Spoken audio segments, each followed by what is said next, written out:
The tarot is a popular game of cards whose origins date back to the beginning of the 15th century. Amongst the antique models appreciated by the players in the past, the one known as Tarot of Marseille is still widely used today by fortune tellers for divinatory purposes.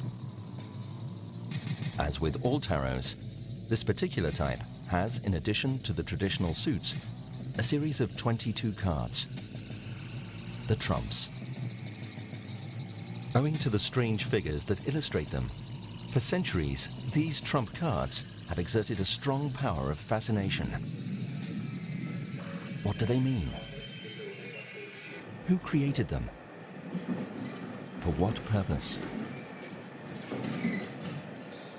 Through the twists and turns of an inquiry, principally focused on 4 cards, this film sheds light on an amazing hypothesis, according to which the Tarot of Marseille is not an ordinary playing card game, but constitutes the occult vehicle of a deep and complex philosophical teaching.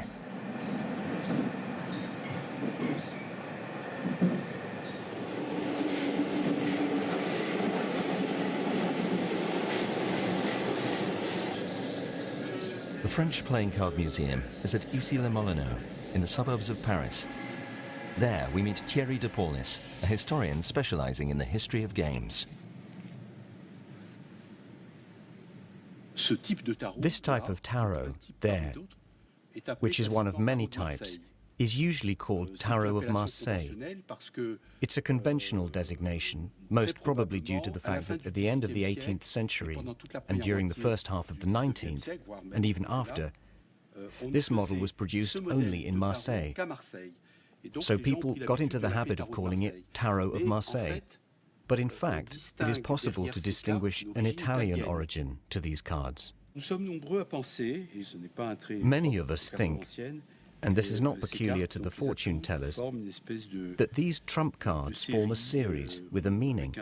So we tried to understand what these cards meant. Here is the Chariot with the mysterious initials VT. Temperance, which we see holding 2 jugs, allowing her to pour water into wine so as to temper it. Then we find the card of the world, so typical of the Tarot of Marseille, with this mandorla, the symbols of the 4 evangelists that do not appear in other types of tarots, in fact. And this seems to be specific to the Tarot of Marseille. All this is very intriguing indeed. We have lost the keys to these things, and when we try to understand the origin of these cards, we must look into the graphical universe of the 15th century. There is no way we can escape it. The manuscripts, the engravings, the writings of the 15th century, to try to gather the elements of an understanding, and it is not certain we shall succeed.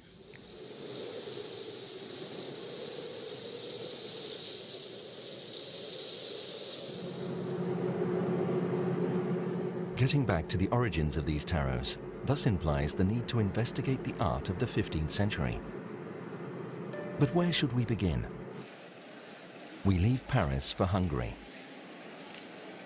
It is an article published in 2007 in the Hungarian press that drives us in that direction. An art restorer working on frescoes recently rediscovered in the castle of Esztergom, 50 kilometers north of Budapest, had just announced having recognized in them the hand of one of the greatest masters of the Renaissance, the painter Sandro Botticelli. Now, this fresco presents striking similarities with one of the trump cards of the Tarot of Marseille, Temperance. On the restoration site, in the depths of the castle, we are received by the restorer, Zuzanna Wierdl. The fresco in question represents the cardinal virtues, amongst which, precisely, temperance.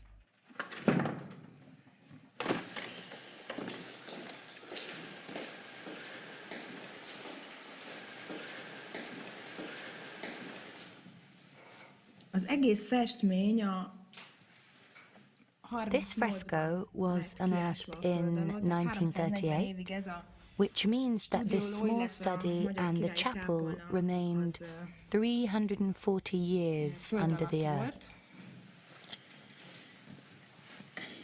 The upper layers of the fresco, covered by late overpaintings, very damaged by their underground stay, have been cleaned, which revealed the very nice preparation layer which we see today. Direct observation of the fresco confirmed the connection that the pictures published in the press had led us to believe. We present the temperance card to Susanna Wedel. Oh.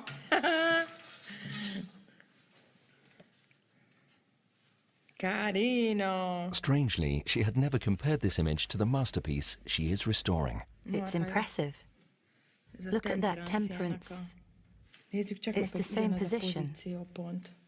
Exactly. It is almost unbelievable. The card's temperance has exactly the same position, same inclination of the two jugs. Unbelievable.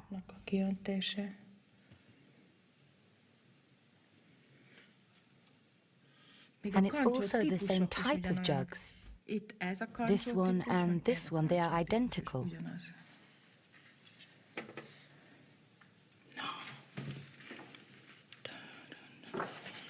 And even in this strand of hair too, this is also the same. Here, exactly the same. I cannot believe it. Well, this is quite amazing. This is fantastic. But who is the author of the Esztergom frescoes? As she was restoring the original painted layer, Susanna Wedel recognized in this work the hand of the Florentine master, Sandro Botticelli. She compares the temperance fresco to other works ascribed to him. The Birth of Venus of the Uffizi Museum in Florence.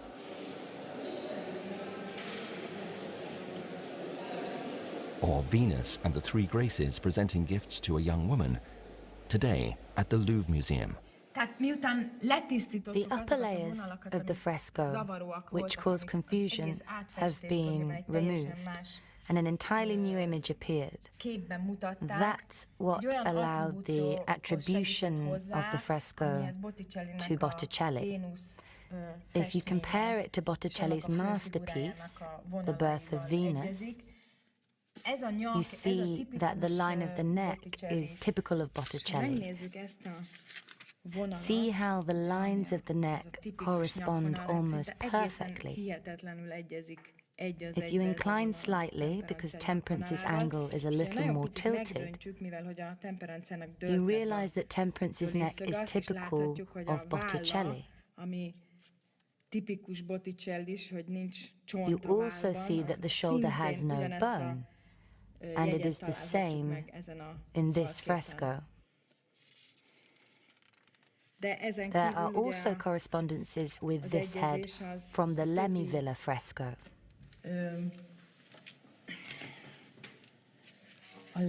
Just as with the Venus.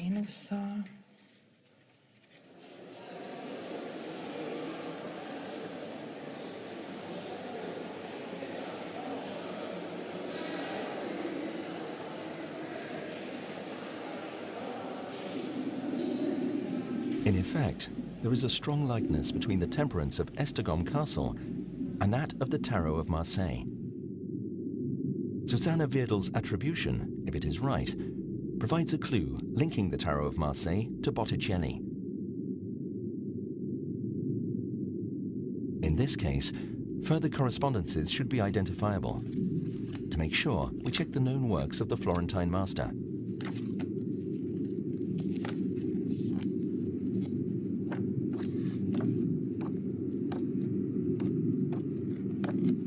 Indeed, one of them presents eye-catching similarities with another trump card of the Tarot of Marseille. It is a large format drawing kept in Berlin. Here is a real-size reproduction.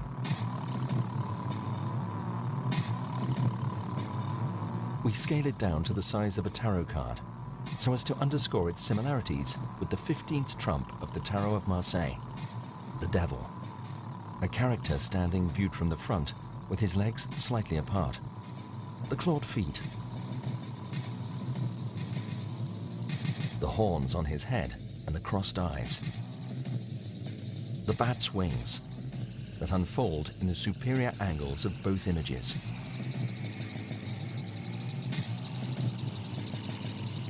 But most of all, the center of the two compositions.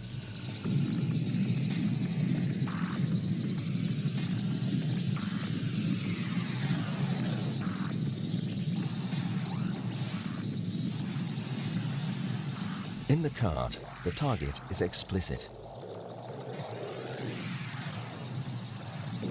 It is more subtle in the drawing. Botticelli drives the observer's view with a circle drawn around the central point, just as a target. There, we clearly distinguish, in the middle of the tufts of hair, the male genitals of Lucifer. But for what reason do both images have the sex of the demon in the center of the composition? Obviously, the trail of the devil leads to a question mark. Before returning to it, we have to go back to our point of origin and start over with another trump card. In Issy-les-Moulineaux, Thierry de Paulis had given us a clue which redirects our investigation. So, here is one of the treasures of this museum. It is this card of the chariot, which was purchased on the art market about 20 years ago. And we think this card was painted around 1455. As it appears, the style is very different from the so-called Tarot of Marseille. But we are on a different note, princely here, the other more for the masses. And finally, it is a different technique, because it is illumination. With these golden backgrounds, it is gold leaf.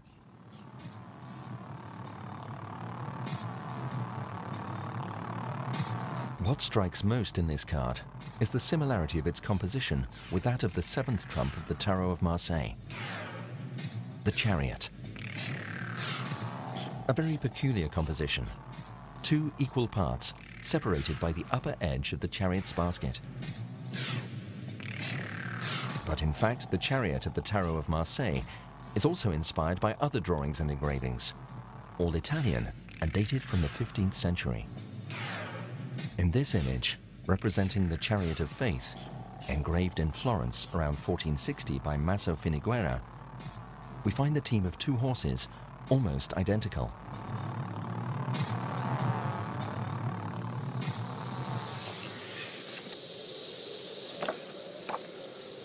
The likeness is also striking with this sketch by the Venetian Jacopo Bellini, drawn around 1441.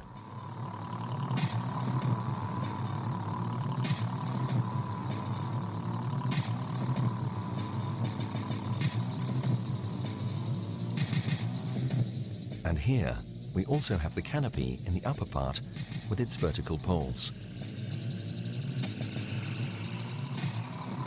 The composition and the car of the Ferrara chariot.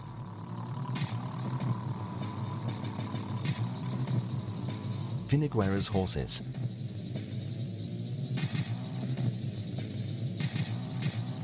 Bellini's canopy. These are the elements borrowed from Italian works of the 15th century, which composed the chariot of the Tarot of Marseille. Yet something remains intriguing. In none of our models can we find the trace of the young charioteer of the chariot card. What does this young man driving his chariot represent?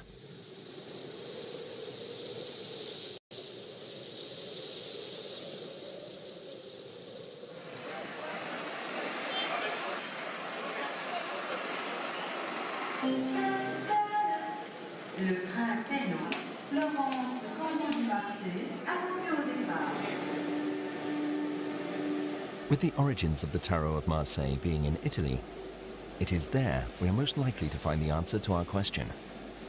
In Italy, and more precisely, in Florence.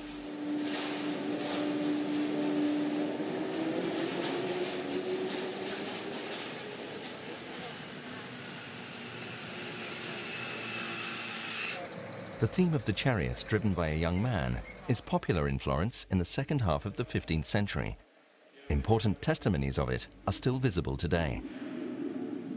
In the church of San Miniato al Monte, which overlooks the city, there, on the tomb of the Cardinal of Portugal, erected between 1461 and 1464, a bas-relief shows the young man driving his chariot.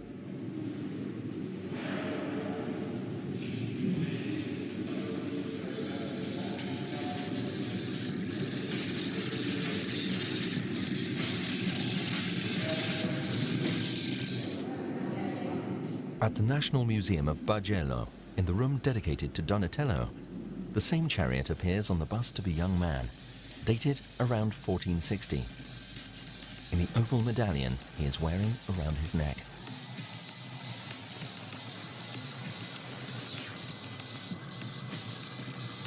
What could these chariot representations mean at that time?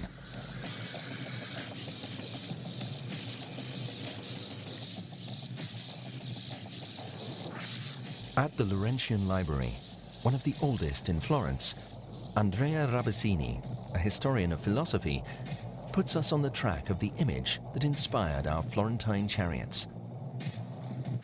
An image conceived in Athens in the 4th century before Christ by one of the founding fathers of Western thought.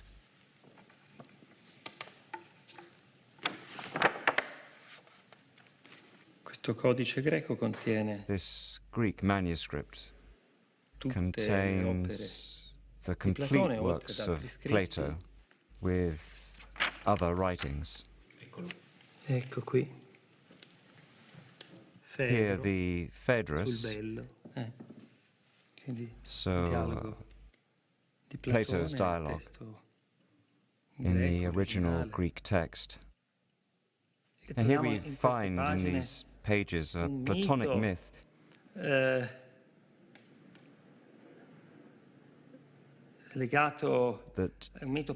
deals with the soul. In it, the soul is described as a chariot, a winged chariot, driven by a charioteer, and which is pulled by two horses, one who raises it upwards, whereas the other pulls it down. And it is up to us to let the rational guide prevail over the world of passions that drag us downwards. Strikingly, this description of the chariot of the soul by Plato is faithfully reflected in the team of horses in the chariot of the Tarot of Marseille. Here is what Plato had written in his famous Phaedrus dialogue. Of the two horses, one is good, but the other is not. In the chariot of the Tarot, at first sight, there is no better or worse horse. However, a more thorough comparison of the two figures allows us to notice some surprising disparities. And these differences seem to reflect the portraits Plato had made of the two horses. The first one, wrote Plato, which stands at the right hand, is upright and has clean limbs. He carries his neck high.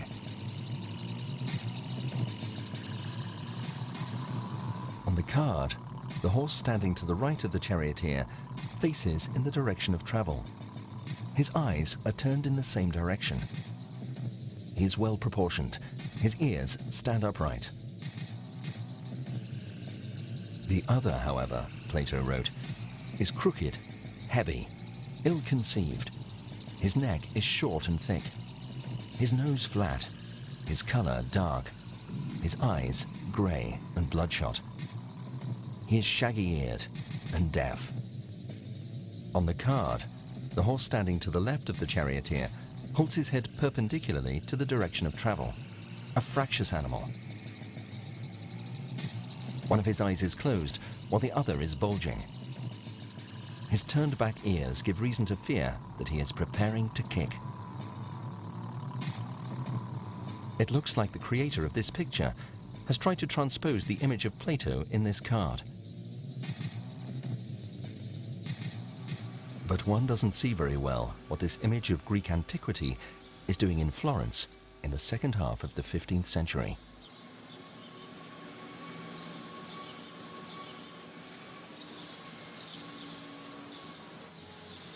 In reality, the chariot didn't reappear at that time by mere accident. We owe its revival to a certain Marsilio Ficino, a figure known today only to a few specialists.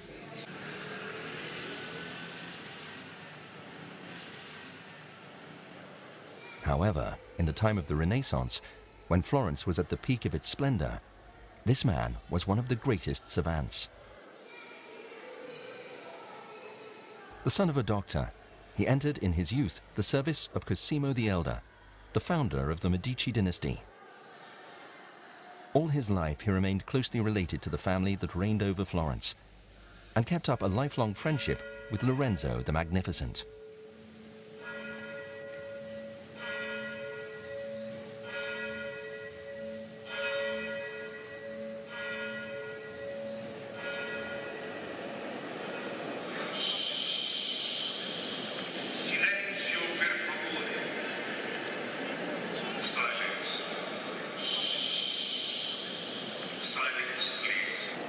A few years after his death, Marsilio Ficino was judged to have been highly illustrious, to the point of having his bust erected in a good place in the Cathedral of Florence.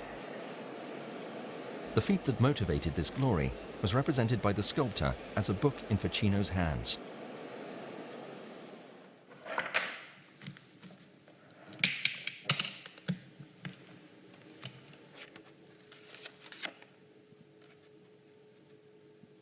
His Latin translation of Plato's dialogues. Marsilio Ficino is famous for being the first person to have translated Plato's complete works from the Greek to the Latin. And this translation with Ficino's commentaries was highly influential. Before Ficino, in the Middle Ages, only a few writings by Plato were known. With Ficino's achievement, it is the first time that Plato's complete works are really available to those who could read Latin. That is, the scholars, the educated persons of that time. Thanks to Ficino's translation, Plato was revived in Florence, and with him the dialogue of the Phaedrus and its chariot. But Ficino was not only a philosopher and a translator, he was also ordained a priest, and even became a canon of the cathedral. To gain a better acceptance of Plato's works by the Christian West, which had remained wary of him, he endeavored to harmonize his thought with the Christian doctrine. Ficino considers Plato as a forerunner of Christ, and he does not hesitate to see in him a prophet. But to reach this concord, Ficino sometimes elaborates a little on what Plato had written, notably in his commentaries on the Platonic dialogues. Such is the case in his commentary to the Phaedrus, in which Ficino pays particular attention to the chariot of the soul. In these lines, Ficino enhances the image of the chariot with details that the original Greek text did not mention. Now, these details, invented by Ficino, do show up in the chariot card of the Tarot of Marseille. In particular, Ficino writes that the charioteer's head is at the same time one and doubled. In the chariot card, we see two masks on the charioteer's shoulders, extending his head on both sides, as if it doubled itself. He also indicates that the two horses are tied together for eternity. In the chariot, the two horses of the team have no hindquarters, and thus seem to be joined at the body, as if they were Siamese twins, at the same time separated and forever united. So the chariot card seems to represent the chariot of the soul as Plato had imagined it, and better still, as Ficino had reinterpreted it. Could it be the case that Ficino himself played a role in the elaboration of these figures? But why would he have done it on playing cards? Let's have a closer look at that singular person.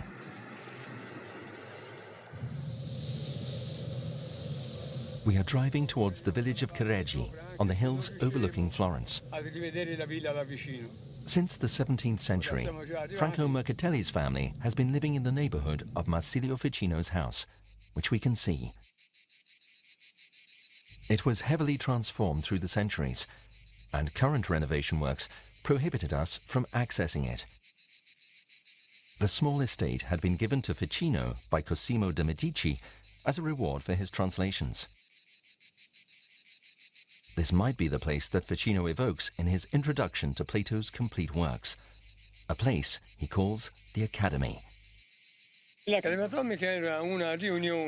Platonic Academy was a gathering of important figures of the time: Lorenzo de' Medici, Marsilio Ficino, Pico della Mirandola, and others, who used to meet here to discuss about Plato, and it was a pleasant place, quite beautiful. In his introduction to Plato's works, Ficino evokes the activities of this academy. Here, in the Platonic Academy, here, he says, the youth will acquire usefully and easily, while playing and having fun, the moral precepts and the art of dialectics. In the gardens of the Academy, the poets will hear Apollo in person, singing under the shadow of the laurel trees. Finally, in the deepest sanctuary, the philosophers will recognize Saturn, contemplator of the heavenly mysteries, while the priests will conceive, for the whole Academy, the weapons with which they will defend religion against the assaults of the impious. So, in Ficino's academy, inspired by Plato's one, they imagined weapons to fight against impiety. The youth trained in morals and dialectics while playing. In other words, they played to learn. Ficino does not say what these games were. What if they were our cards? Pedagogical card games are common nowadays. But in the 15th century, is it not an anachronism?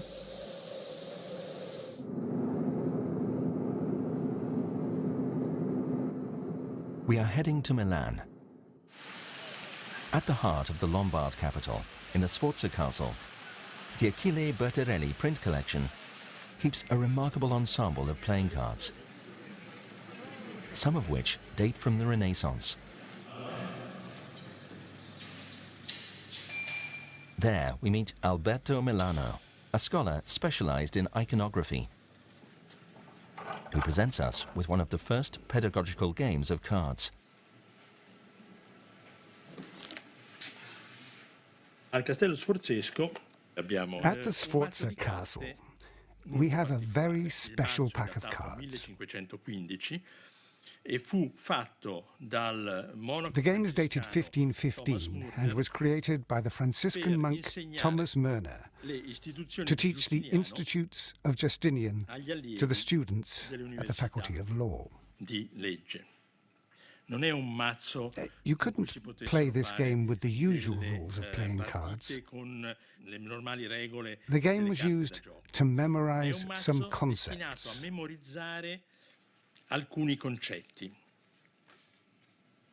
The deck was used by the students to revise the Institutes of Justinian, a Roman law textbook. The cards present objects such as combs, acorns, or buckets. Each object bears an inscription that sums up one of the paragraphs of the Institutes. The student, having drawn a card, was asked to recite for each object the corresponding paragraph.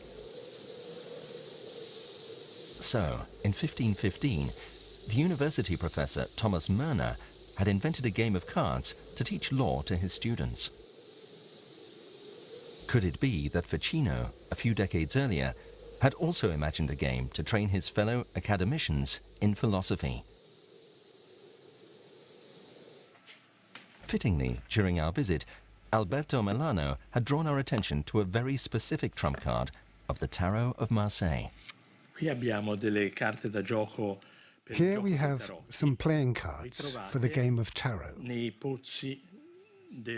which were discovered in a well when the Sforza castle was being restored in the beginning of the 20th century. In particular, there's this card of the world that's probably the oldest preserved of this type, called Tarot of Marseille. Oggi come Tarocco di Marsiglia. Tarot of Marseille is a misleading name, as we've known for some time already. This name is an addition, a usual name, which probably dates back to the 18th century. I fabbricanti di carte da gioco che fabbricavano carte di questo tipo.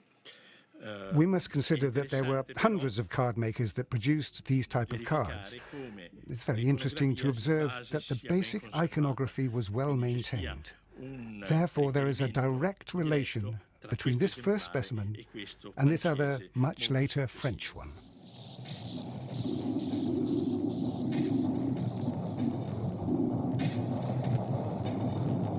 The complex figure that this 21st trump of the Tarot of Marseille bears gives us an additional clue, leading to the possible implication of Marsilio Ficino in the creation of this game. This image reflects a frequent theme in medieval art. Christ in glory within a mandorla, surrounded by emblems of the four evangelists, as we can see, for example, on the royal portal of the Chartres Cathedral.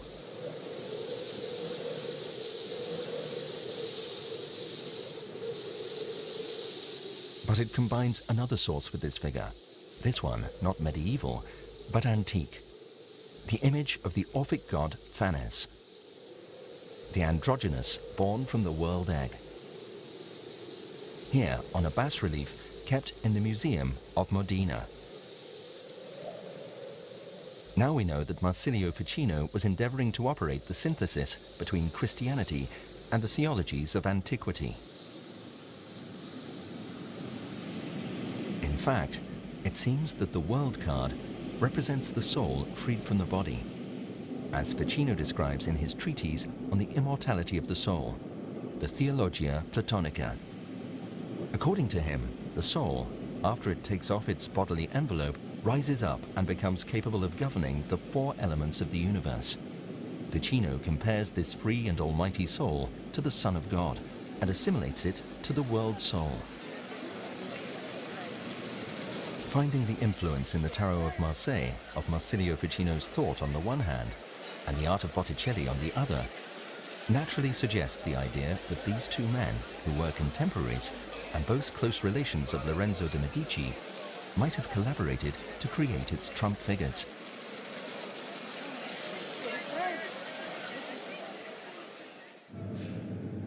To explore this hypothesis, we go to the Louvre Museum, which conserves the Botticelli frescoes found in the Villa Lemmi of Careggi. There, we meet Stéphane Toussaint, a researcher specializing in Renaissance philosophy and president of the Marsilio Ficino Society. This fresco takes us back to 1484 to 1486, in a villa on the hills around Florence that belonged to a family related to Lorenzo de' Medici. In fact, very closely related to him. Is there any better example than this fresco to bear witness to the fusion between Marsilio Ficino's ideas and the art of his time, and particularly with the art of Botticelli, this fresco being signed by Botticelli? Here we have the three graces. Youth dressed in green, joy represented in white, innocent, the joy of a pure soul, and there in yellow, like a shining sun, splendor or glory. For Marsilio Ficino, notably in his treatise on life, the De Vita, written in 1489, and elsewhere in the letters Marsilio Ficino sent to the circle of his Florentine friends, The cult of the Graces, the worship rendered to the Graces, is a fundamental element that is central to both the intellectual and social life. Is there any better illustration of the migration of the ideas, and most of all, of the incarnation of the Ficinian and Platonic ideas in the Florentine society of the time? So Marsilio Ficino's thought influences the art of Botticelli. How did this influence exert itself on him? And above all, for what purpose? One thing is certain. Ficino followed the principle and idea to make his philosophy accessible and to put it into practice in a very concrete manner. For a long time, Ficino was considered as a thinker, abstracted from reality, living in an elitist circle without relations with the artisans, the artists, the engineers, the common man of Florentine life. In reality, we now know that Ficino had contacts and friendships with some artisans and artists. I think the better example we can mention regarding this is the care with which he had entrusted such craftsmen with the making of some talismans, clockworks, to illustrate his philosophy. For Ficino, the heavenly harmony could be translated into works intended to be contemplated by the philosopher or even the common man. In his De Vita, dated 1489, Ficino even gives recommendations on the way one should live, possessing around him objects that represent and convey this harmony. It can be magic talismans, emblems, and in this case, even if he doesn't talk about it in the De Vita, some tarots or a game of cards could possibly be part of this arsenal, but he doesn't talk about it himself. In particular, he talks about a clock, a zodiacal clock, built by an artisan called Della Volpaia, which Ficino names amongst his friends, and this is very important. Ficino's interest for this clock can be explained by the fact that he practiced astrology himself. And, as most of the scientists of his time, he integrated this traditional knowledge perfectly with his philosophical and religious conceptions. It's worth noting that some trumps of the Tarot of Marseille are compellingly evocative of astrological images.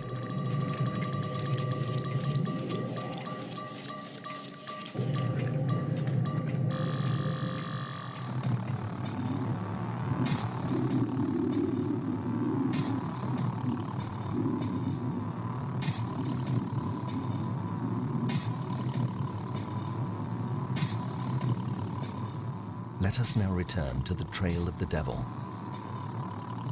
So why is the sex of the demon at the center of the image in the cart of the devil, as in Botticelli's Lucifer?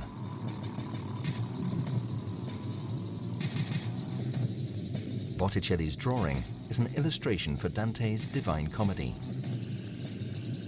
In this threefold poem, Dante had narrated his initiatory journey under the guidance of the Latin poet Virgil, through hell, purgatory, then paradise. In the scene depicted in our drawing, Dante and Virgil have gone through the successive circles of hell. They arrive at the center of the earth, in front of Lucifer.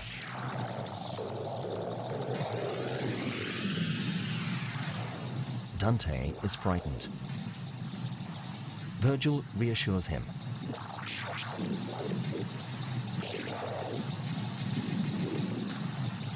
Virgil takes Dante on his back to climb down.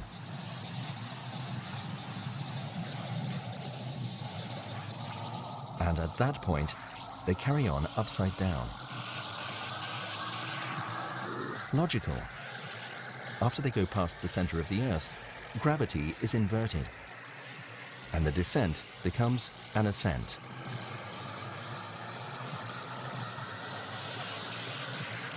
If Botticelli puts Lucifer's sex in the center of the earth and in the middle of a target, it's to underscore the idea of a link between sexuality and damnation.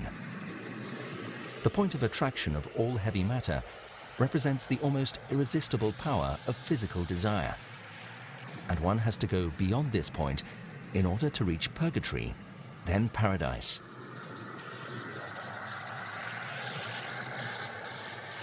Having the same composition, the card of the devil of the Tarot of Marseille expresses the same idea.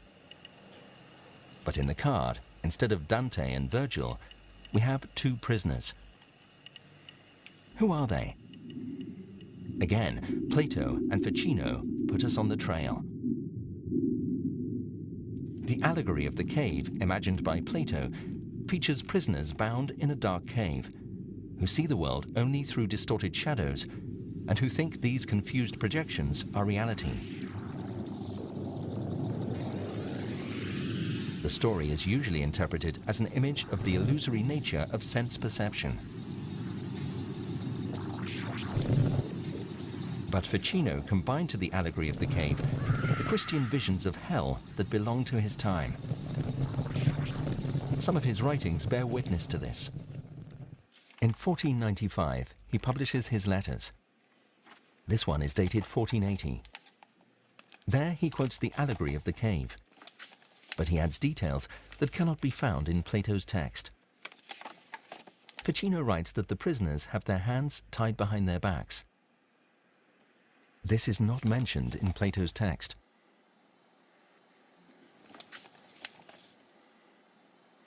He writes that a torch is lit up behind the prisoners' backs. And neither is this mentioned in Plato's text. However, the bound hands,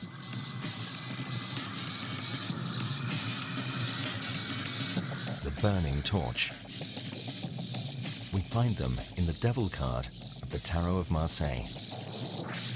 This single image merges together Christian hell and Plato's cave. Because of the originality of his thought and writings, Marsilio Ficino had drawn the suspicions of heresy and magic upon himself.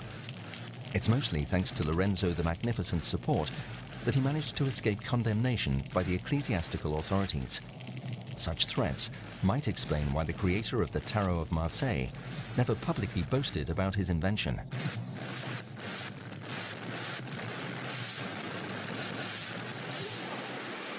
But what does it really mean to merge Plato's cave with Christian hell? For Plato, was the allegory of the cave not supposed to show that the sensible world is only an illusion? How does this relate to hell?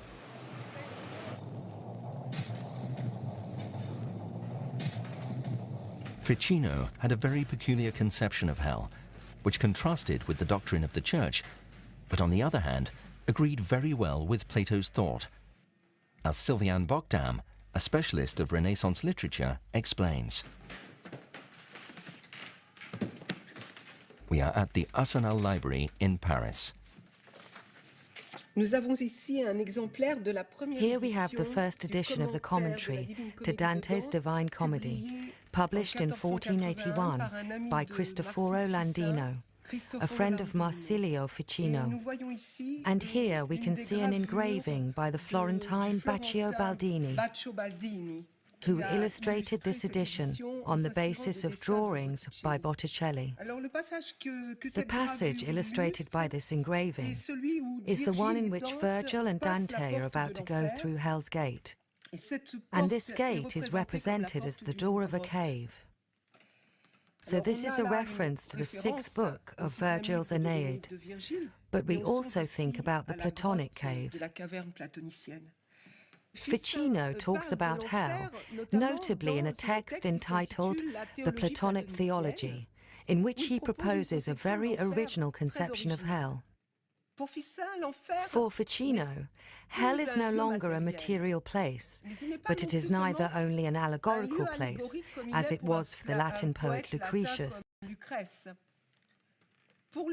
For him, hell is a state of the soul after death.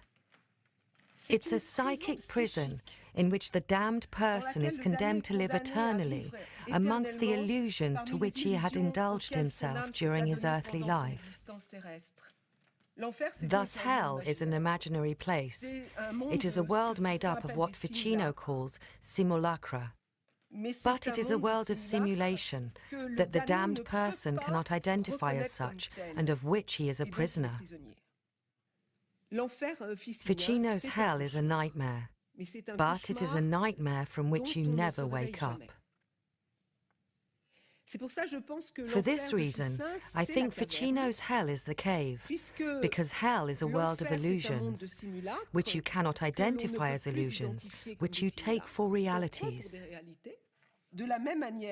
Likewise, Plato's cave is a prison, in which the caveman is shut away, because he cannot recognize the sensible world as it is, as a simple image.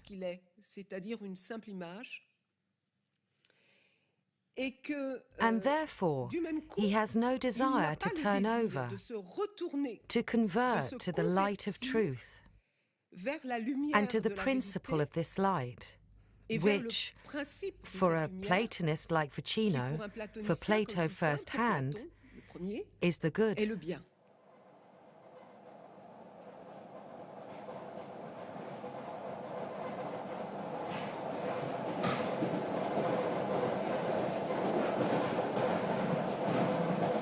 So, the devil would be Plato's cavern as seen by Ficino.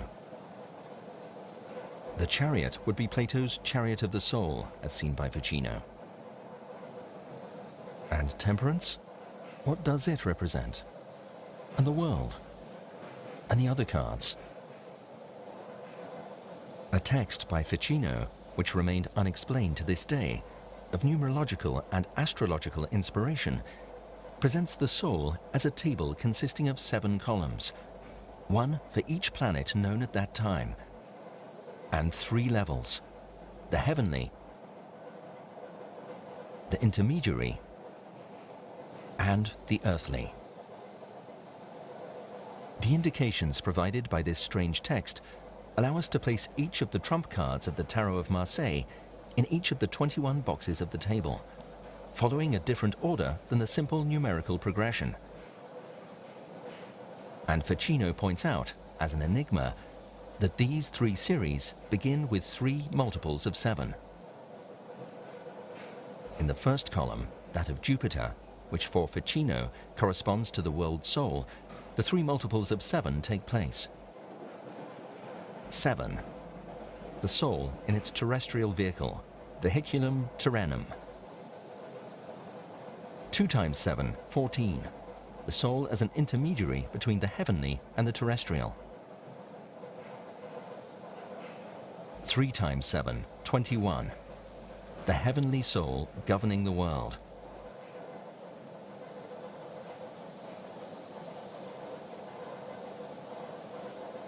Then comes the column of Mars, masculine and violent.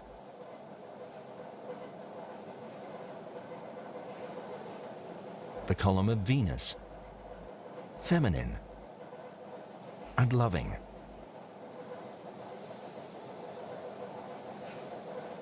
Those of the sun and the moon unite the feminine and the masculine. Day and night, action and contemplation. That of Mercury illustrates various uses of speech, persuasion, treason, confusion. That of Saturn concludes on divine justice and the end of times.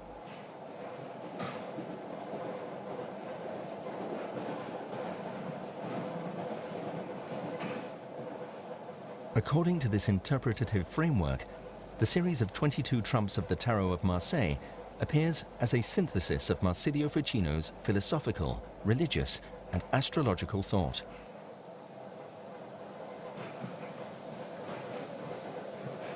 Born under the sun of the Renaissance, the Tarot of Marseille later faded away into a night of enigma, keeping within itself the treasures of wisdom that had been entrusted to it.